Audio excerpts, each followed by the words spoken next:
bonjour ou bonsoir. Il est souvent difficile de parler de soi-même. Comme vous venez de le dire, je réponds au nom de Gustave Mushagalusa Nachigera.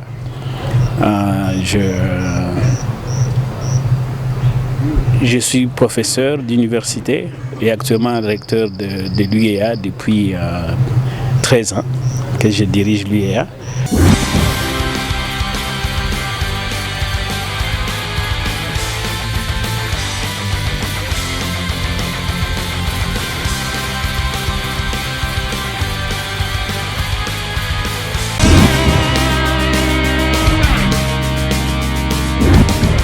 Je suis marié et père de 4 enfants, 3 filles et un garçon.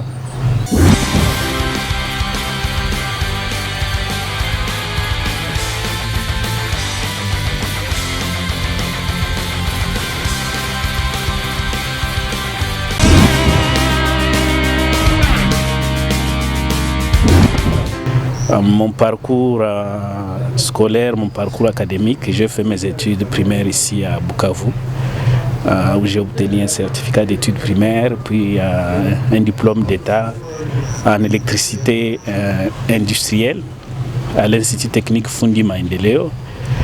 Après cela, j'ai passé 2 années à Kinshasa pendant la période des turbulences, des années 90-91, où chaque fois on avait des grèves interminables, des années interminables. Ce qui m'avait poussé à revenir à Bukavu avec l'idée d'étudier la médecine, curieusement, à l'université de Bukavu, qu'on appelait UDB. Donc je suis rentré de Kinshasa pour faire l'UDB. À ma grande surprise, arrivé à Bukavu, j'ai toujours rêvé d'être ingénieur. Il n'y avait pas de possibilité d'ingénierat à l'UDB. Mais aussi, ce n'était pas l'UDB. J'ai retrouvé qu'au lieu de l'UDB, je pense avoir encore ma première carte d'étudiant, c'était l'UCB, donc l'Université catholique de Bukavu. Poussé par les parents à devenir médecin, personnellement, je n'aime pas la médecine. Ça, c'est pas comme recteur, comme individu. J'étais passionné par la création, l'ingénierat. Et j'avais appris qu'à l'UEA, on organiserait, qu'il y avait aussi une université protestante qui venait de commencer. Et donc j'avais décidé de venir jeter un coup d'œil à l'UEA contre la volonté des familiers, des parents qui allaient supporter mes études. Donc j'ai pris l'option personnelle d'écouter l'UDB ou l'UCB alors vers l'UEA. Arrivé à l'UEA, soucieux de devenir ingénieur, je n'ai jamais rêvé d'être ingénieur agronome non plus, parce que dans la publicité, on disait qu'on allait ouvrir le génie rural. Et j'étais intéressé par cette géniosité. Voilà comment je me retrouve à l'UEA. Et donc, si vous comprenez, ça c'est déjà un problème de parcours. Je viens à l'université de Bukavu, qui allait réunir les catholiques et les protestants, et je me retrouve à une université protestante. Qu'est-ce qui s'était passé entre-temps, entre le moment où nous avait sensibilisés à Kinshasa pour venir étudier dans l'université de Bukavu, pour qu'on ait finalement 2 universités, une catholique et une protestante? Ça, on peut laisser à l'histoire. Et donc, à l'UEA, je fais, au lieu de faire génie civil, ça n'a plus été ouvert, je me retrouve en agronomie. Je n'ai jamais rêvé non plus d'être ingénieur agronome. Je ne savais même pas c'était quoi. Mais comme le mot ingénieur était dedans, je me suis dit j'essaye de voir. Et je peux dire que je ne le regrette pas. Et donc j'ai été inscrit dans la première promotion d'agronomie à l'UEA, où j'ai fait mon parcours en phytotechnie ou production végétale. J'ai été le premier assistant à être nommé ici à l'UEA, où j'ai exercé pendant 2 ans, 3 ans comme secrétaire facultaire. Et puis j'ai obtenu une bourse pour aller faire les études de 3e cycle. En ce moment-là, le diplôme d'études approfondies, qu'on appelle DEA. à l'Université catholique de Louvain. Et de là, j'ai fini le DEA avec distinction et j'ai continué directement avec les doctorats que j'ai fait toujours passionné par cette ingénierie en sciences biologiques, en sciences agronomiques et ingénierie biologique. Et donc je travaille comme professeur ici à l'UEA après et puis vice-recteur et recteur. Voilà, donc tout mon parcours est collé à cette université.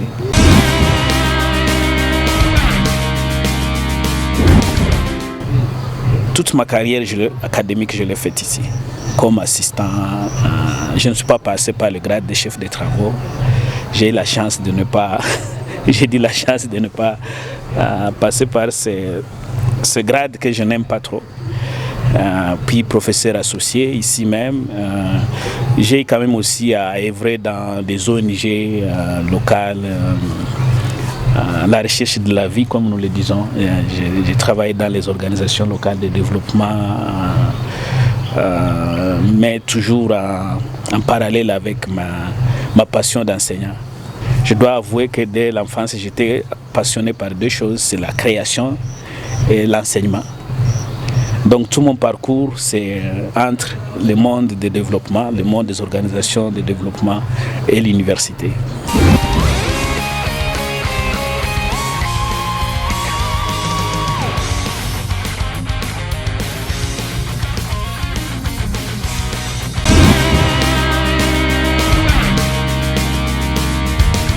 C'est réellement difficile de diriger une institution d'enseignement supérieur universitaire, surtout dans le contexte congolais,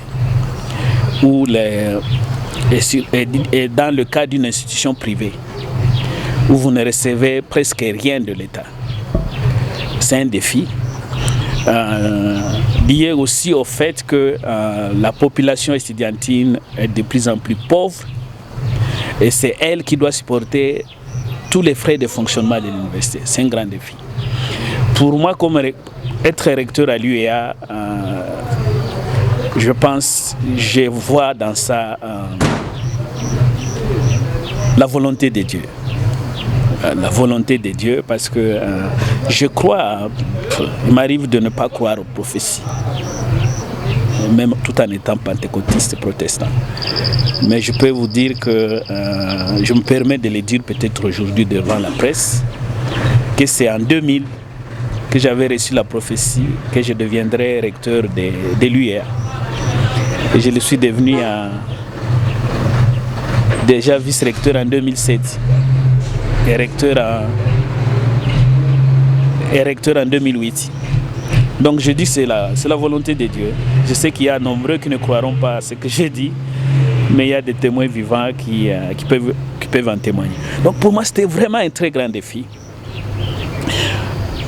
D'abord, en étant en Occident, j'ai été victime d'un parcours, victime d'avoir étudié dans une université qu'on appelait une université plus ou moins bananière, si je peux me permettre le terme. Parce que je quitte l'UEA quand l'UEA était presque en train de mourir. Là, nous sommes en 2000.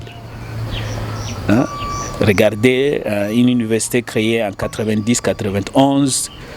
Après, il y a le génocide en 94. Après, il y a l'AFDEL en 96. Après, il y a le RCD en 98.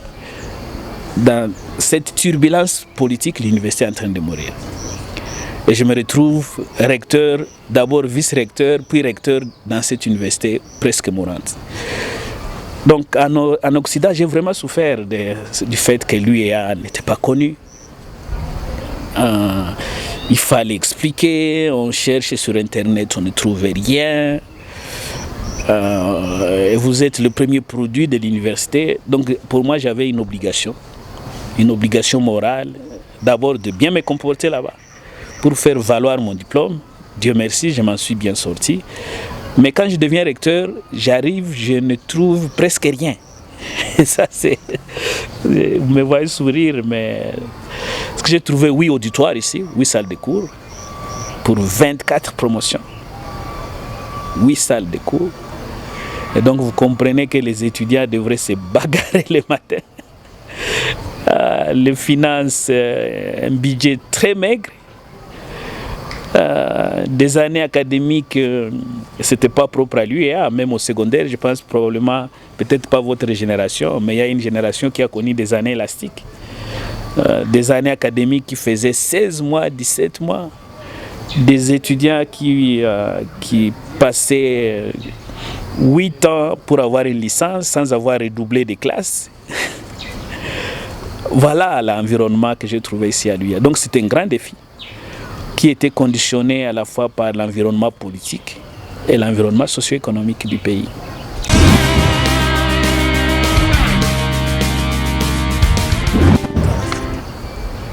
Vous comprenez que, comme je vous ai dit, comme premier produit de l'UEA, nommé assistant à l'UEA, premier recteur produit de l'UEA,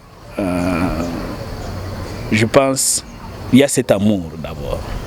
Si je dois parler de ce que je veux apporter à l'UEA, j'ai toujours dit à ceux qui veulent me comprendre que l'UEA, c'est ma vie. Mon CV, c'est l'UEA. Et donc j'ai apporté cet amour à l'UEA. Je porte l'UEA, je m'amuse comme biologiste parfois à dire que je porte l'UEA dans mon ADN. Donc en aimant l'UEA, je considère l'UEA pas comme une institution qui appartient à d'autres, mais une institution dans laquelle je suis né, j'ai grandi, donc comme une famille. Ça, c'est de un. En deuxième lieu, considérant l'UEA comme une partie de moi, je n'avais donc pas de choix que de contribuer au développement de l'UEA. Et je pense que j'y ai mis toute mon énergie. Les cheveux blancs que je porte, c'est même un symbole de cette énergie que j'ai vraiment dépensée pour faire avancer l'UEA. Et je peux dire que je suis fier. Parce que du point de vue infrastructure, je vous dis, j'ai trouvé 8 salles de cours. Avec le comité de gestion, avec la collaboration des églises et de nos partenaires, j'ai réussi à construire la faculté de médecine, à construire l'équiper, la faculté des sciences agronomiques et environnement, bâtiments, infrastructures, la faculté des sciences économiques et de gestion, avec toutes les infrastructures, à équiper 3, 4, 5, 6, 7 laboratoires, à construire un restaurant universitaire, à construire un home pour étudiantes, à contribuer à la construction des auditoires pour le département paix et développement, déjà comme vice-recteur, construire un centre d'excellence pour la recherche. Je pense que les résultats sont énormes. Mais je ne me suis pas arrêté quand même au niveau des infrastructures, parce que vous savez, l'université, c'est d'abord les ressources humaines. Une université sans enseignants, vous pouvez avoir de beaux bâtiments, mais ce n'est pas ça l'université. Le durable, c'est investir dans les ressources humaines. Là, j'ai trouvé 8 professeurs à l'UEA, permanents. Et le gros, c'est la génération qui est en train de prendre la retraite. Ils avaient plus de 50 ans, ou la majorité. Aujourd'hui, je suis vraiment fier de dire que nous avons à peu près 52 profs. Je pense, sauf erreur de ma part, on est autour de 50-52 profs permanents, dont nombreux donc, ont été poussés à la formation par moi-même et les comités de gestion. Nous avons initié un programme génial que beaucoup d'universités sont en train de copier à Bukavu. Nous payons nous-mêmes nos assistants en formation. Nos assistants qui sont en Belgique, qui sont en France, qui sont en Afrique du Sud, qui sont à Nairobi, à Kampala, reçoivent la bourse de l'UEA. Ça, c'est un programme que j'ai initié ici. On voit l'ISDR qui emboîte les pas. Je vois même certaines structures de santé qui emboîtent les pas, telles que Biopharm. En tout cas, c'est une idée qu'ils ont piquée ici. Donc, je suis fier d'avoir innové, de montrer aux Congolais qu'il y a des choses que nous demandons parfois à l'Occident, mais que nous pouvons faire par nous-mêmes. Et là, on a aujourd'hui à peu près 35 doctorats en formation qui vont finir dans les 2 ans ici. ce qui fera passer les effectifs des professeurs de 52 à 85 pour une université qui a 3000, 3200 étudiants. C'est les ratios quand même assez impressionnants. Par exemple, à la faculté d'agronomie, pour le moment, tous nos assistants ont un niveau de master. Il n'y a personne qui n'a pas un niveau de master. Tous nos assistants sont inscrits au doctorat. Pareil en faculté d'économie où on a pas mal d'assistants qui sont en formation doctorale. Et ceux qui ne sont pas encore partis, certainement d'ici l'année prochaine vont aussi partir. Il y a la jeune faculté de sciences sociales où nous avons encore beaucoup à faire. Donc, bref, je pense avoir apporté à l'UEA la mise en place des infrastructures de qualité en termes de bâtiments et de laboratoires, en termes de moyens de transport, mais aussi en termes de coopération. Quand je suis arrivé au rectorat ici, je vous ai dit, j'en ai souffert en Belgique, l'UEA n'était pas connu. Nos étudiants qui allaient ailleurs, ils devraient s'expliquer, ils viennent d'où? Aujourd'hui, dans n'importe quel moteur de recherche, si vous cherchez l'UEA, vous allez trouver l'UEA. Nos diplômes, par exemple, de médecine sont reconnus par l'ordre de médecins en Amérique du Nord, en Europe, en Australie. En tout cas, les diplômés de l'UEA, ils ne peuvent plus souffrir de la non-reconnaissance de son grade. Et ça, c'est un plus que je pense, moi-même et mon comité de gestion, avoir apporté à l'UEA, cette reconnaissance au niveau national et international. Nous avons des partenariats au Canada avec l'université, par exemple, de Montréal. On a un partenariat aux États-Unis avec l'université de Michigan. On a un partenariat en Angleterre avec Edinburgh University, avec laquelle on est en train d'exécuter un projet avec le centre d'excellence Denis Mukwege. On a un partenariat avec l'ULB, avec laquelle on commence en septembre ici un programme en psychomotricité. C'est dans le domaine de la psychologie et psychiatrie. On a un partenariat avec l'Université de Liège, avec laquelle nous exécutons 2 ou 3 projets. Nous avons un partenariat avec l'Université de Gothenburg, c'est en Suède. Donc, bref, vous voyez quand même que c'est une université qui est connectée, sans compter le partenariat local. Nous entretenons toujours de très bonnes relations avec les 6 universités, les 6 institutions qu'on appelait SIUB, les conseils interuniversitaires de Bukavu. Je vois ici l'IOB, l'UCB, on a l'ISTEM, l'ISP, l'ISR. Bon, évidemment, vous allez vous demander pourquoi les 6. Parce que nous tenons quand même aussi à la qualité dans notre collaboration. Nous collaborons avec ceux qui peuvent nous offrir quelque chose, mais des institutions auxquelles nous pouvons aussi apporter un plus. Nous venons de commencer une école doctorale en agroécologie avec, dans un consortium IUEA, UCB, IOB et l'Université catholique de Graben à Butembo. Donc voilà, 3 choses, si je résume. Il y a l'ouverture de l'université au niveau national et international. Il y a l'investissement en ressources humaines et en ressources matérielles.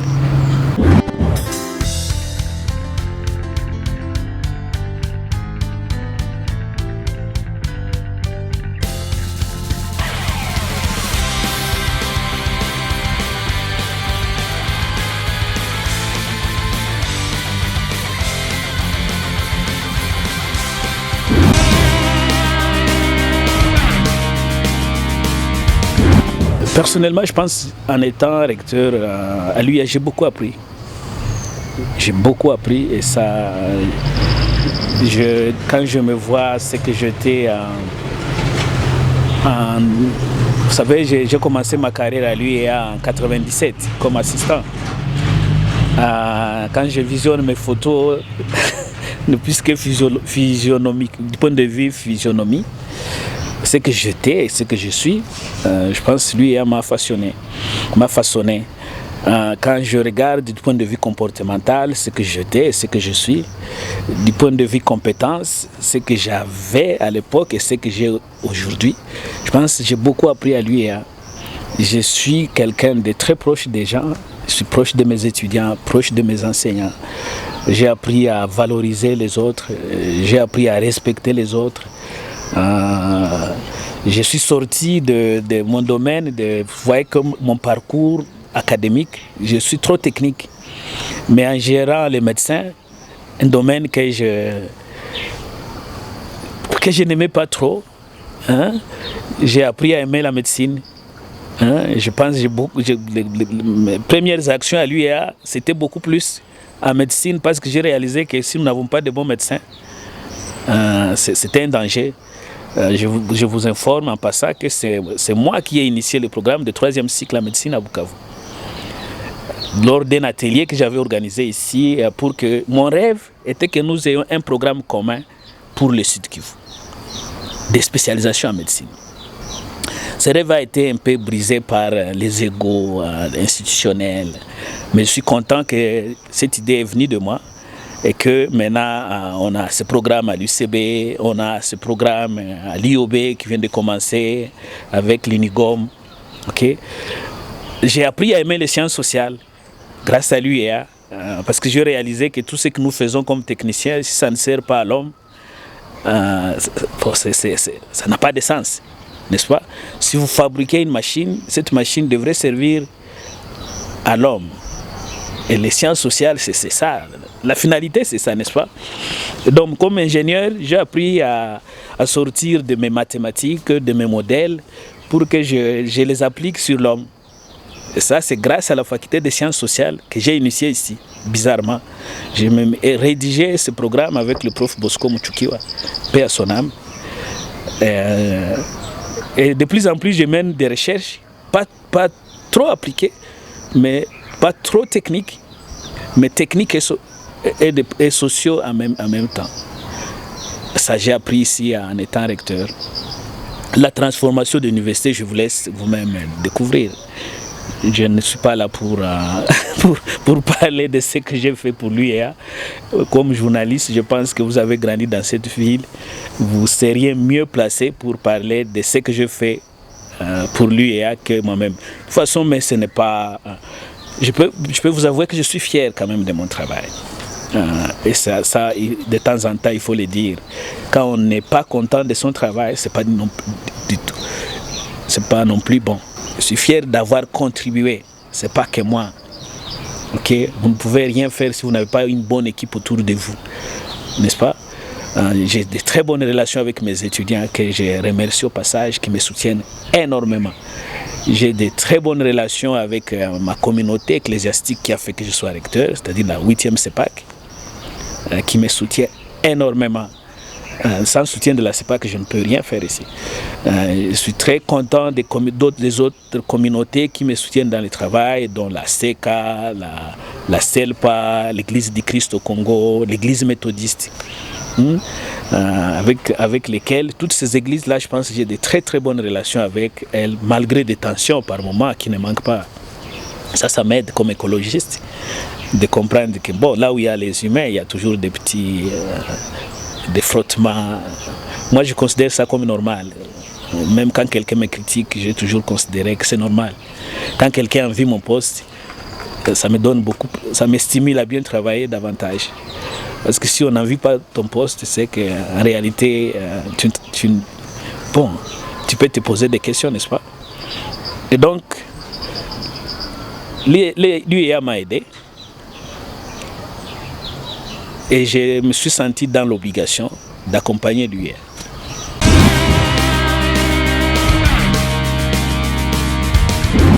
Mon point de vue, je l'ai toujours donné. Ne parlons pas que je sois chi ou pas.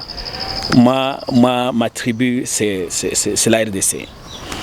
Parfois, je dis ma tribu, c'est ce que je suis et ce que je fais. Okay? Je préfère répondre à cette question de manière globale. Okay, ce n'est pas un problème qui concerne seulement le Sud Kivu, c'est un problème national, n'est-ce pas? J'ai toujours rêvé avoir dans nos villages, et ça je réponds en fonction de mon expérience comme recteur pendant une dizaine d'années. Je ne sais pas, cher Chocolat, si tu sais que, si je peux te tutoyer, tu permets, je ne sais pas si tu sais qu'il y a une inégalité terrible entre les milieux ruraux, c'est-à-dire nos villages, et les villes. Comme tu parles du cas du Sud Kivu, je vais t'informer que il est très difficile pour un enfant qui vient de nos villages de faire 80% à l'UEA, à l'UCB, à l'IOB. Je ne dis pas que c'est impossible, mais c'est très difficile. Et je vous prends à témoin, n'est-ce pas? Il y a d'ici peu le prof Lucien Zindou, là, que je salue au passage, qui octroie des bourses d'excellence. Et vous allez être surpris. On va octroyer des bourses d'excellence à une vingtaine d'étudiants qui fréquentent l'IOB, l'ISD, les 6 institutions dont je parlais. Mais si vous trouvez parmi ces 20 un enfant qui vient de Walungu, c'est-à-dire qui a étudié dans une école à Walungu, à Fizi, hein, à Uvira, à Kalehe, vous revenez ici, je vous donnerai un cadeau. Pourquoi nous ne trouvons pas les enfants venant de ces territoires être primés parmi les meilleurs étudiants? Je peux vous répondre parce que j'ai amené une recherche sur ça. Les niveaux des écoles secondaires dans nos villages laissent à désirer. Et ça, moi, ça me rebelle. De telles inégalités, il faut y mettre fin. Je pense que ça devrait être ça la priorité. D'abord, avant de songer à créer les institutions d'enseignement supérieur et universitaire dans nos villages, il fallait avoir des écoles pilotes de référence comme dans le temps. Comme dans le temps. Je peux vous dire sans réserve que l'Institut Inaka Kaziba, c'était une école de référence où sortaient de très bons étudiants, de très bons élèves. On avait Bideka, c'était une école de référence, n'est-ce pas? Hein? On avait les Mugeri, Weza, ainsi de suite. Mais pourquoi ces écoles-là ne sont plus des écoles de référence? C'est parce que ces écoles sont dépouillées de tout. Pas d'enseignants de qualité, pas d'infrastructures de qualité en termes de laboratoire. Vous trouvez un enfant, il a fini en biologie, il n'a jamais touché un microscope. Toucher, c'est trop dit, il n'a jamais vu un microscope. Mais il a un diplôme d'état en biologie, chimie. Donc pour revenir à votre question des universités dans nos territoires, je considère, je peux avoir tort, je ne dis pas que ma pensée elle est sainte, non. Je peux avoir tort, je donne mon point de vue, qui peut être erroné et qui peut être discutable. Moi je pense que ce qui construit à l'université, c'est d'abord les aspects culturels, n'est-ce pas? Vous arrivez dans une classe, hein? Vous parlez mauvais français, n'est-ce pas? Et vous vous mettez à côté des autres. Là, je parle de Mouchagalousa qui vient du village, n'est-ce pas? Ok? Parce que je suis né au village, ne vous en faites pas. Je suis arrivé, j'ai continué mes études primaires ici. Et je peux vous dire combien j'ai souffert. Et c'est là, peut-être parmi vous, il y en a aussi qui sont passés par cet examen-là. Hein? Vous prononcez, les autres rigolent. Hein? Mais au fil du temps, vous vous améliorez. Vous allez me corriger si hein? Voilà, donc à l'université, quand on parle de l'univers, n'est-ce pas? C'est cette rencontre-là, hein, avec les gens de divers horizons qui vous construit. Lorsque maintenant nous rentrons au village, n'est-ce pas? Vous trouvez les gens avec la même culture, il y a déjà un couac, n'est-ce pas? Parce que vous n'aurez pas d'idéal à copier, à imiter. Vous allez voir que quand les enfants au village jouent, ils ne peuvent pas fabriquer un avion, difficilement. Et s'ils le fabriquent, ils vont fabriquer un avion qui n'est pas avion. Parce qu'ils n'ont jamais vu. Ils voient l'avion, quand les avions passent au village, les avions ne volent pas à basse altitude. N'est-ce pas? Parce que les villages ne sont pas proches des aéroports. Et donc, nous, au village, quand on jouait, ceux qui sont nés au village comme moi, à très bas âge, quand on jouait, je n'ose pas vous dire quels étaient nos jouets qu'on imitait. Parce que c'était ça notre référence. Si papa est domestique, tu vas imiter un domestique.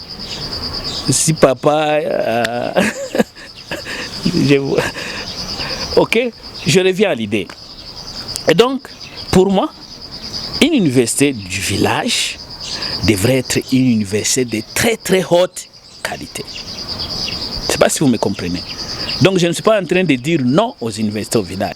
Les enfants venant d'autres pays, et c'est grâce à ces enfants, à ces élèves qui viendraient d'autres horizons, que les enfants du village se développeraient. N'est-ce pas? Oh! Malheureusement, les conditions pour attirer ces enfants-là de la ville vers le village, des pays vers le village, d'autres pays vers le village, sauf si vous me contredisez, ne sont pas réunis. Double problème. Les élèves du village sont négligés, n'ont pas d'enseignants. Quelqu'un termine en 6e, l'enseigne en 6e. Donc leur niveau est déjà bas. Ils se rencontrent entre eux. Il n'y a aucune concurrence entre eux et les autres venant des autres bonnes écoles. Toutes les bonnes écoles aujourd'hui sont presque en ville, malheureusement.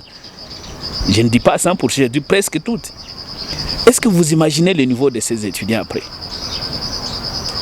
Je vous informe que je prends en charge un étudiant, l'un des meilleurs élèves de Walungu, il y a 3 ans, à qui j'ai accordé une bourse et qui fait la médecine ici à l'UEA. Cet étudiant, ou l'élève de l'époque, nous est arrivé avec 75 ou 78%. 75, je pense. C'était un génie. Génie du territoire de Walungu. Il n'a jamais réalisé 65% ici. Est-ce que vous comprenez? Alors que ses collègues qui viennent de l'ITFM, ses collègues qui viennent de l'Institut Collège Al-Fajiri, de l'Institut Toumaïni, quand ils nous arrivent avec 75, soit ils obtiennent le même 75 ou ils obtiennent 80%. Vous comprenez? Moi, je me bats contre ces inégalités-là. Il faut qu'on relève le niveau d'éducation primaire et secondaire dans nos villages avant de trop se focaliser sur les universités. Et pour y arriver, attends, pourquoi ne pas recycler tous ces jeunes gens qui sont dans la ville, qui ont des licences, leur donner un très bon salaire pour aller enseigner dans les écoles au village? Pourquoi ne pas investir dans des écoles pilotes au village? Mais on monte l'échelon, on va aux universités. Ce n'est pas seulement dans le territoire de Walungu, c'est partout. Et je peux y enseigner. Mais je vous dis personnellement, on ne m'a jamais contacté pour enseigner dans ces universités-là. Je ne sais pas si vous comprenez, cher ami. En tout cas, on ne m'a jamais contacté. Est-ce que par peur, par réserve? Je n'ai jamais été contacté. Probablement, je dirais non pour certaines universités. Je dis pour certaines. Parce que là non plus, je ne voudrais pas contribuer au mal. Pour certaines, je considère que c'était mal. Parce que lorsque vous formez quelqu'un dans... J'ai souffert de ça, je vous dis. Et il y en a qui vont vous dire, mais vous, quand vous avez étudié à l'UIA, les conditions n'étaient pas réunies. Je vous dis, j'en ai souffert. Alors, si vous avez souffert de quelque chose, vous voulez perpétuer ça? Moi, j'en ai souffert, n'est-ce pas? Et les conditions à l'époque, par rapport à l'UIA, l'environnement a fait que l'UIA ne puisse pas mourir. Mais c'était une université qui allait mourir. Pourquoi elle n'est pas morte?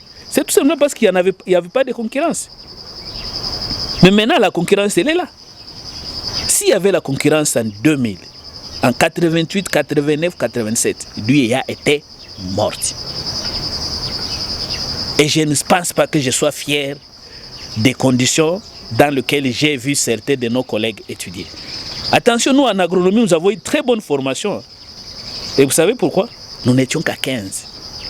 Et nous avions des profs qui avaient des moyens. Des profs qui ne venaient pas chercher l'argent à l'UIA, mais qui étaient fiers de bien nous former. Il y avait très peu d'ingénieurs agronomes. Nos profs nous prenaient dans des véhicules. On allait au champ. On allait passer une semaine dans la plaine de la Ruzizi. On allait passer une semaine au CRSN Luiro. On allait à Irabata. N'est-ce pas? On allait au CDC Kiringue. Attention, je ne pense même pas que lui est capable encore d'offrir une telle formation dans les conditions actuelles. Mais nous, on a eu ça. Et donc, que les gens ne se trompent pas. Nous n'avions pas d'auditoire, pas peut-être de très bons auditoires, mais nous avions de très bons enseignants et l'environnement socio-économique nous était favorable. Voilà pourquoi quand je termine, je me retrouve avec 3-4 possibilités d'emploi. J'ai choisi, ce qui n'est pas le cas aujourd'hui.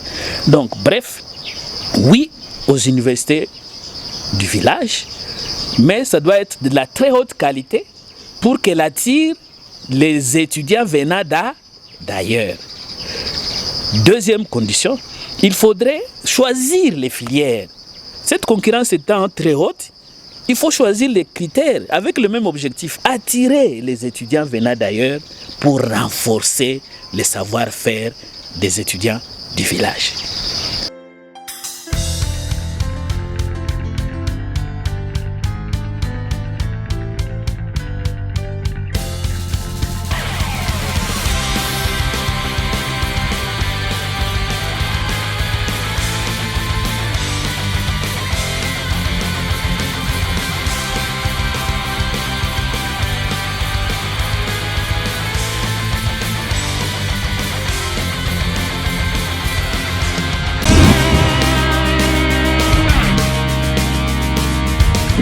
Pour moi, l'UEA, tout ce que je fais pour l'UEA, c'est une obligation morale.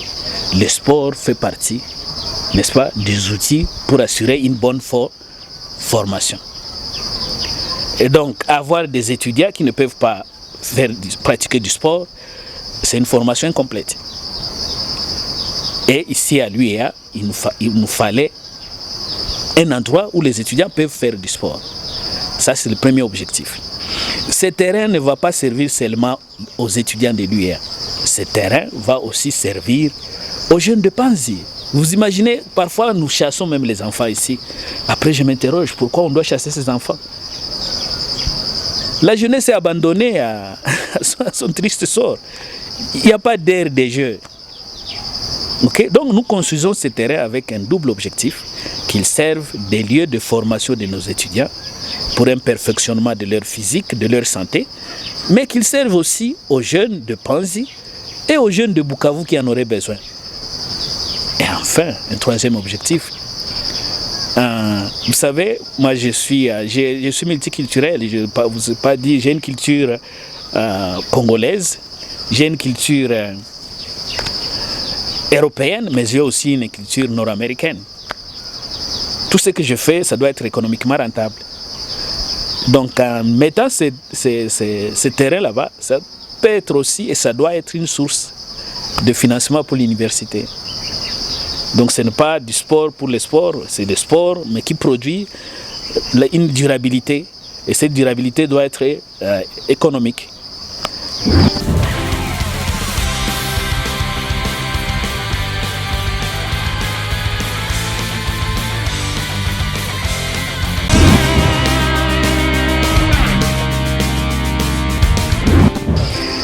Là, j'étais dans la science, vous m'amenez maintenant sur le domaine politique. Vous savez, j'ai toujours dit, et si vous voulez bien me suivre, que je suis révolté.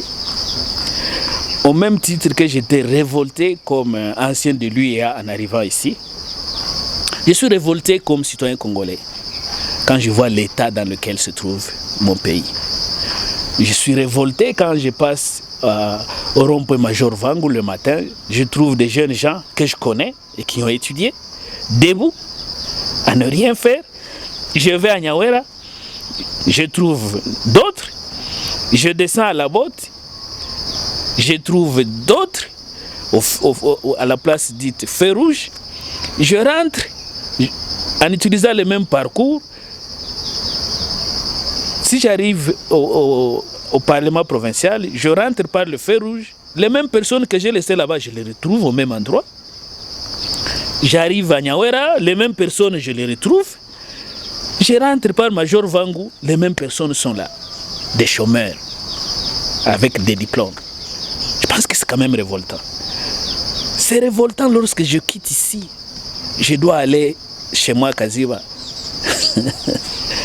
Et que je me rende compte qu'il n'y a pas de route. Il n'y a aucune route nationale qui soit en bon état, à l'heure où je vous parle. Aucune. Nous sommes au sud Kivu, il n'y a personne qui peut se vanter qu'il peut quitter Bukavu pour arriver dans son territoire d'origine de manière à l'aise. Hein? Et nous qui commençons à vieillir et ne pas souffrir de dos au retour. C'est révoltant quand vous allez à l'aéroport de Kavumu, qui à la rigueur c'est une piste pour fermiers ailleurs. L'aéroport là, je ne sais même pas si on peut l'appeler aéroport, Kavumu ici. Vous êtes journaliste, allez sur internet et regardez quand on parle des aérodromes de fermiers. Il y a des aérodromes pour fermiers qui sont en bon état plus que notre soi-disant aéroport de Kavumu. Et pour y arriver, il faut 2 heures. Nous sommes à 30 km entre nous. Si tu roules à 60 km par heure, si tu roules à 80 km par heure, c'est 15 minutes. C'est dans la même ville au fait. Quand je vois les constructions dans cette ville, est-ce que Bukavu c'est encore une ville? À la rigueur, Bukavu ne réunit même plus les conditions d'un village. Parce qu'au village, il y a l'aération, il y a l'oxygène. Ici, vous n'avez accès ni à l'eau, ni à l'électricité. Les toilettes au salon, tout ça me révolte. N'est-ce pas? Et je me dis, peut-être je peux apporter quelque chose. N'est-ce pas? Peut-être je peux. Je suis resté hors système politique pendant longtemps. Mais je pense personnellement que ce n'est pas une bonne attitude. Ok? Je me dis, je peux apporter quelque chose. Et je pense que je peux apporter quelque chose. Je pense disposer d'une petite expertise que je peux mettre à la disposition de la population. Si la population le veut, évidemment. Voilà ce qui me révolte. Vous savez, comme recteur, j'ai eu la chance de visiter 42 pays au monde. 42 pays. Et chaque fois quand je rentre à Bukavu, au Congo, je pleure presque. Pour me dire, mais de quels dirigeants nous avons? Et si le chef de l'État suivrait cette vidéo, je peux lui poser la question parce qu'il a quand même aussi la chance de voyager. Est-ce qu'il est fier de ce pays? Tous ces notables que nous appelons notables, honorables, est-ce qu'ils sont fiers d'être appelés honorables avec l'état actuel du pays? Tous ces excellences que nous appelons excellences, est-ce qu'ils sont fiers d'être appelés? Ils sont excellents quoi? Voilà, moi je pense qu'il nous faut changer le système. Ce n'est pas important de changer seulement les acteurs, mais il faut toute une analyse du système, comprendre le système et changer le système. Tant que nous allons nous focaliser sur les individus et pas sur le système, on va passer des individus aux individus, entre-temps le pays est en train de se délabrer à un niveau très très avancé. Nous devrions tous avoir honte. Et moi, je me dis, pour mieux agir, il faut que chacun de nous, vous et moi, que chacun là où il travaille déjà fasse quelque chose. Si chacun là où il travaille peut faire quelque chose, n'est-ce pas? Ça serait déjà un grand pas. Et comme recteur, comme professeur, ça fait, je vous dis, plus de 20 ans que je suis prof. Je n'ai jamais eu un problème avec un étudiant. J'enseigne ici à l'ISD, elle pouvait faire le sondage. Je n'ai jamais eu un problème avec. J'essaie d'être le plus correct possible. J'essaie de respecter les biens publics, les biens communs. Je pense que ce sont des principes simples qui devraient nous guider. Lorsque tu reçois $10 pour un groupe, que ces $10 soient gérés convenablement. Voilà mon combat politique. Mon combat politique, ce n'est pas derrière tel ou tel, mais mon combat politique, c'est pour le changement. Un changement total qui doit commencer par moi-même et mon entourage.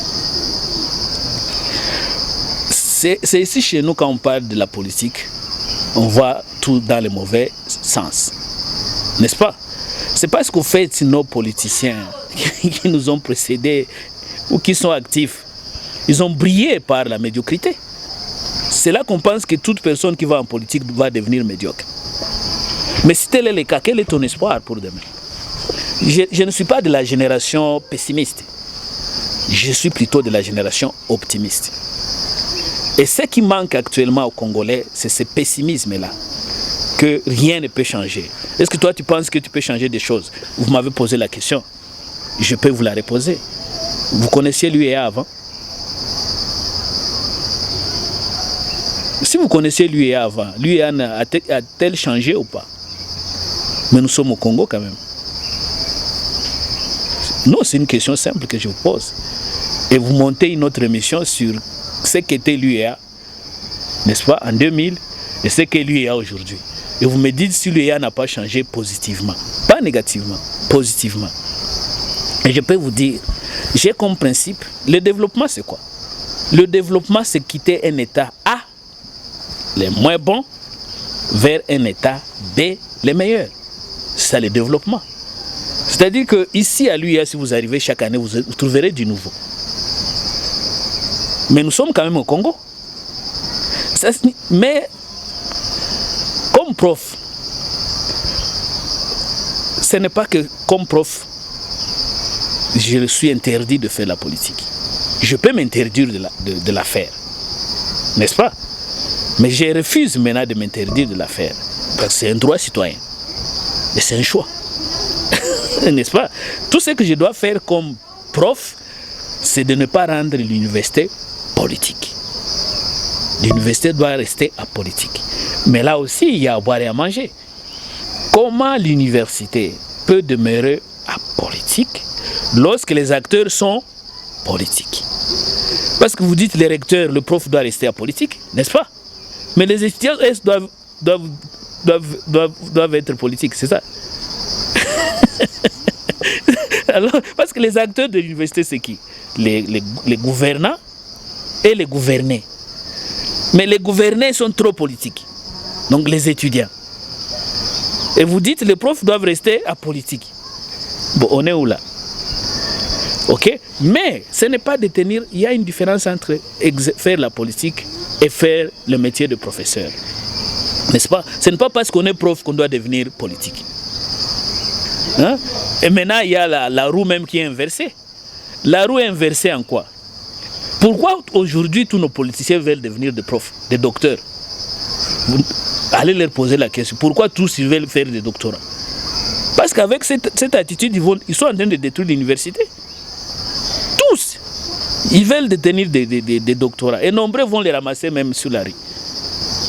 Alors, voilà pourquoi même moi, je m'engage en politique. Est-ce que nous, comme prof, je peux y apporter ma touche pour assainir le monde académique qui devient de plus en plus pourri à cause des hommes politiques? Tout le monde veut devenir prof. Mais tout le monde ne doit pas être prof. Être professeur, c'est la sommité. Mais maintenant que les politiques nous infiltrent jusqu'à nous pourrir, est-ce que ce n'est pas notre responsabilité que certains parmi nous infiltrent plutôt ce monde politique pour changer l'université? Voilà ma conviction.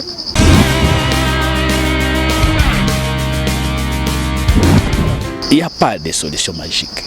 Le changement doit se faire au niveau individuel, le changement doit s'opérer au niveau communautaire, mais j'estime que la population a un grand rôle à jouer. La population a un très grand rôle à jouer. Si nous voulons un changement, je vous ai donné un premier principe. Le premier principe pour arriver au changement, c'est une décision personnelle. Que chacun à son niveau fasse ce qu'il doit faire. Si tu es journaliste, que tu fournisses un effort pour être un très bon journaliste. Je pense que là, je suis en train de vous conscientiser. Donc, que chacun déjà fasse une introspection. Là où il travaille, pour se dire, nous voulons tous l'excellence. Nous avons tous honte de notre pays. N'est-ce pas? Ok? Ça, c'est le premier principe. Le deuxième principe, il nous faut une gouvernance, une bonne gouvernance. Je n'ai pas honte de dire que le pays n'est pas bien gouverné. Et ce n'est pas moi qui le dis, les indicateurs le montrent. On n'a ni eau, ni électricité, ni route, ni à manger. Quand on dit le pays où il y a le taux de malnutrition élevé, c'est la RDC. Quand on dit les pays où il n'y a pas de route, c'est la RDC. Le nombre de milices élevé, c'est la RDC. Donc, voilà.